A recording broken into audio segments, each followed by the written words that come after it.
Hi, it's Linda from CreativePLR.com. I'm in Etsy and I'm looking at background papers.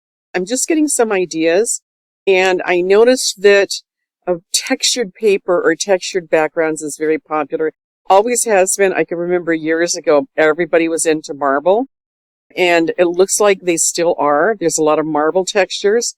This one is the cool grunge gold paint, linen texture, watercolor splatter, grunge texture, and old paper textures. So textures is where it is. You don't want a solid, especially when you're doing something like task cards, signs, affirmation cards. Maybe you're doing some backgrounds for a cover of a journal or a planner or even a workbook.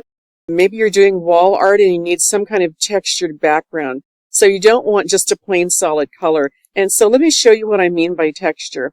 This blue paper is textured. It is a paper that I just created in Midjourney using my mixed textures method. And this purple and this gold, I think this is the copper. And believe it or not, I did all of these colors with one prompt. And I'm going to show you how to do that. So you can easily pick your favorite colors and maybe some odd colors that you usually don't use. Try with different textures. You may surprise yourself on how much you like the different colors. So I had done some before with leather grunge, and this is what I got. When I upscaled some, it really does look like old leather. This one looks like old leather. This one definitely looks like old leather. That one looks like water to me.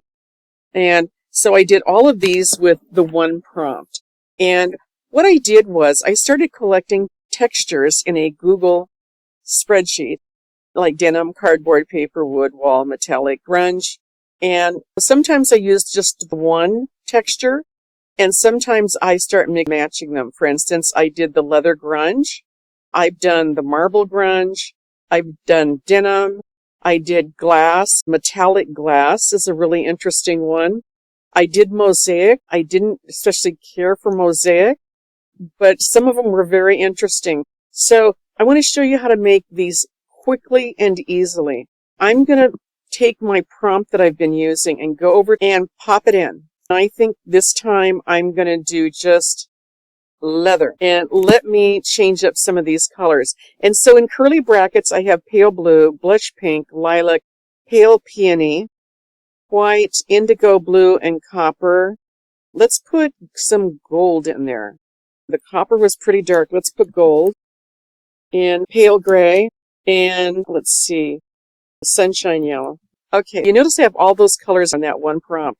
And then I'm just going to hit enter. Now, the AR means aspect ratio 8.5 by 11. And it says, do you sure you want to imagine 9 prompts for the template? Yes. So I'm going to have one prompt for each of those colors, which means each color I'm going to get 4 samples or 4 pages. I can pick my favorite and then I can remix and get 4 more. Or maybe I'm going to like all 4. Now, so far I haven't liked all 4, but you never know what's going to happen. It does take a minute or two to generate that many, so you could go get a drink, take a break while it's working, and then come back to it. Here is our sunshine yellow. Wow, I really like this one because it really does look like leather, doesn't it? I really like that texture, and it's got a little light and dark spots in it.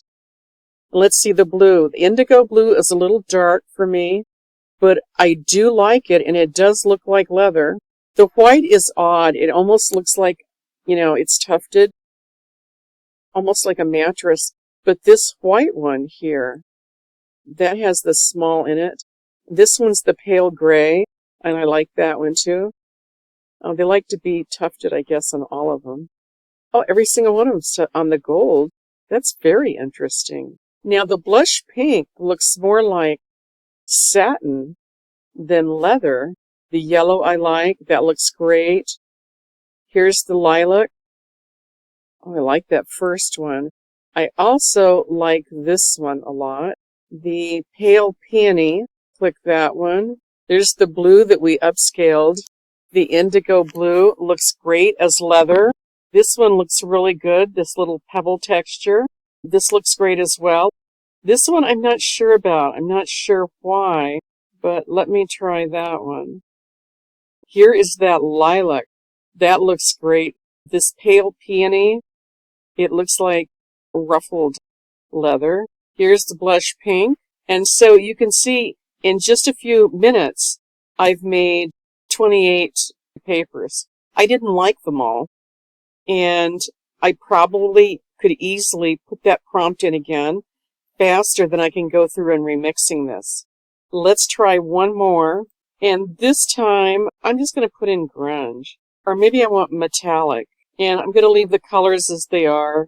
And we went 7 prompts this time because I didn't add the other 2 colors, and it's going to take a minute, so we'll be patient and wait. So I guess using pale peony, instead of thinking of the color of a pale peony, they're giving the flowers. So I've learned not to use a flower name in a color, although that actually is pretty. If I was doing wall art, that would make a great background. Here is my indigo blue, and I really like that. This is interesting. The white, it looks silver, almost like a mirrored finish, so I really like that. The blush pink, this looks like textured wall. This looks almost, I like the first one a lot. I like the fourth one a lot. I'm going to upscale those. And I like the second one because the texture, it really does look like it stands out. The lilac one, I like all of them because they have a shine to them that you would think of with metallic. The blue almost looks like glass. It almost looks like you'd see through it. Here is the copper. Copper is a little disappointing. It has like a dull finish to it. It's not quite as bright. Here is the blush pink upscaled, and it really is a very nice background. And there's one of the other blush pinks. It has that texture on there, which I love. It's not a solid color, so even when you're using it in a background, it's going to look very interesting. And here's this one that almost looks like a textured wall. So I hope this was helpful, and you could start experimenting with some of these textures in Midjourney. And if you want to create packs to sell, this is a quick way to do a whole bunch of colors at once. You're limited to 40. So be careful that you don't go crazy and start putting in 50 different colors, because it won't give you that many. You'll have to scale back. But have some fun, and I'd love to hear what you create with this. Until next time, keep creating.